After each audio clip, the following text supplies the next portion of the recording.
Karen had specific ideas of what her memorial should be like. We had been to a few memorials, and I remember we went to the memorial of a famous producer that we knew. And it was a bunch of people getting up and giving these long, boring speeches about what this person's work meant to society and Hollywood and blah, blah, blah, blah. And Karen had an idea of having fun, you know, and she wanted to enjoy herself. And one of her favorite memorials was for this old friend of hers. This is back in the late 80s.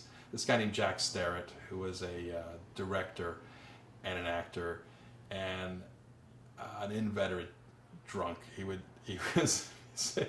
He died of cirrhosis of the liver, actually. But all his friends got up and told all these drinking stories of how Jack was hanging from the chandelier. It was a lot of fun. So I think with that in mind, not that Karen really has any drunken stories to talk about, but she wanted people to talk about her life. So we had a few people talk about her life. I did, of course, Elliot Gould, and we had Juliette Lewis, and we had Paul. So let me take that part again. Start again. So we had a bunch of people talk about her life. We had her sister read stories about her that Karen had written. We had Elliot Gould tell a story, and Paul Sorvino, who's actually one of Karen's oldest showbiz friends. As a matter of fact, I think she was pretty much the oldest showbiz friends outside of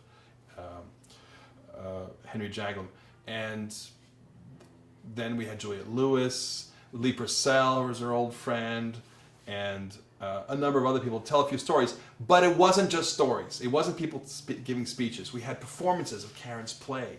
We had performances of Karen's music. We had a duet with Cass McCombs. And people looking around like, wait a second, is Karen here? Because you could hear Karen singing. And you know, it took a lot of work, because technically it was a nightmare. We had to find Karen's voice from this last recording she did in December 2012. Then Alan Cumming chose to sing one of Karen's songs, and it was called The Food Blues. Karen originally wrote this in the 80s. She performed it in one of Henry Jaglom's movies. It's a funny song. It's like this blues song about a woman who's broken up with her boyfriend and decides to eat herself to death. It's very funny. Anyway, and it brought the house down. And so then since I'm an editor, filmmaker, I had to put together clips of Karen's life and stills, and I put together like this, I think it's available on YouTube, a montage of all the movies that she's made. Not all, because she's made 150, but like these highlights of a bunch of them.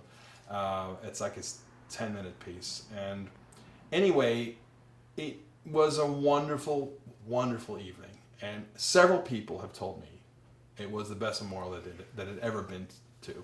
So in that respect, we made Karen's wishes come true. We had this awesome, cool party. Because, by the way, if you knew Karen, she threw the greatest parties. She was famous for her parties. Everyone loved coming to her parties.